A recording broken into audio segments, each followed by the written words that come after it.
Welcome to Coaches Weekly. I'm CJ Selner here with head women's basketball coach Rusty Rogers. Coach, a very good week for you guys, record-setting. You guys are starting to click on all cylinders. Just talk about how your team's really come alive. We had a good week, no doubt about it. Our offense really clicked the first game against Rockford. And the second game, we didn't shoot the ball real well for majority of the game, but then the offense really came through for us down the stretch against Marion, which was the difference in the game. That Rockford game, let's really talk about that. First off, 100 points, which you said has been a goal of yours since you got here. Break the scoring record.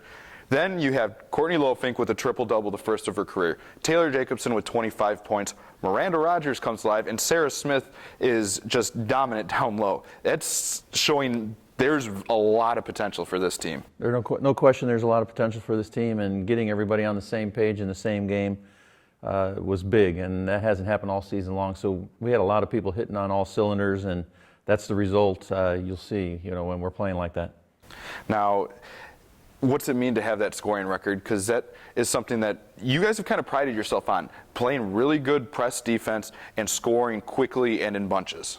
The scoring record is a record. Records don't mean a whole lot. They're meant to be broken, but psychologically for our team at this time, it was really good for us because we had struggled. We've been inconsistent, scoring in the 50s and then the 80s and back and forth, and hitting that century mark shows the girls that we can really do it if we keep up the pace.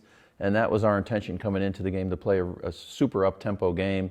And they realized that, with that emphasis and that result, that it can happen. Now that Marion game, it was a little bit of a different story, especially early, basically through the first three quarters of that game. It was almost like a hangover from the game against Rockford, that it took them a while to get things going, and then skipped the rest of that. 8 of 9 from three-point line to close out a game. Have you seen something like that? And just wow. First of all, CJ, skip that. It wasn't that easy for me to skip that. It was pain and suffering there for that first 3.5 quarters. But yeah, oh my gosh. I just shook my head. I couldn't believe what was happening here. 8 out of 9 in a very compact time. That's the other thing. I mean, it happened really, really fast, and it was like an ambush. But we really struggled from the floor prior to that. Our shooting, especially our three-point shooting. So, law of averages is the way I look at it. We're a good shooting team, and the law of averages kicked in. So it was fun to watch and put me at ease, but it was a struggle before that. Well, we'll just knock it down just a little bit. I think your team in the struggle, and something that's kind of plagued you guys to keep games a lot closer than they should have been, is the turnovers. You guys are forcing just a ton of turnovers, again, ranking in the top part of the nation, but struggling to keep the ball yourselves, just getting a little careless, and at some points I think it's almost just being a little over-aggressive on the offensive end. Very true. Ironically, though, in that Marion game, I think we only turned it over 15 or 16 times.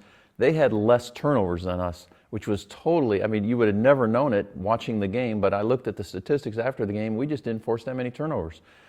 Fortunately, we didn't commit too many, but the game went Marion's way. We didn't impose our will. They played at their pace.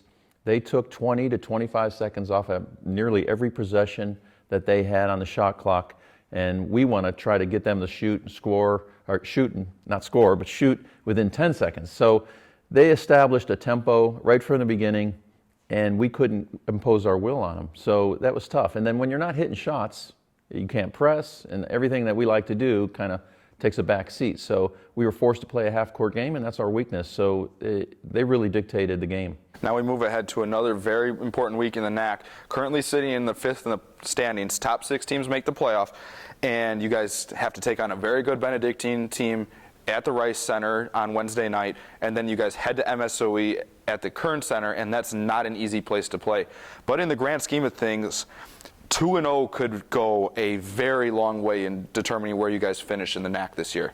The tough thing right now is not to look too far ahead, and every coach says that. That's normal coach speak. But I am very cautiously optimistic, and it's because of the schedule.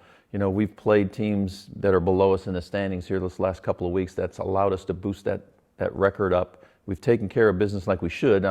That's a great thing. But like you said, this week we have 2 teams that are ahead of us in the standings. So this can really tell the tale. If we can at least get one of these, if we get them both, like you said, we're sitting real pretty. But, they're very doable. We just got to play more consistently.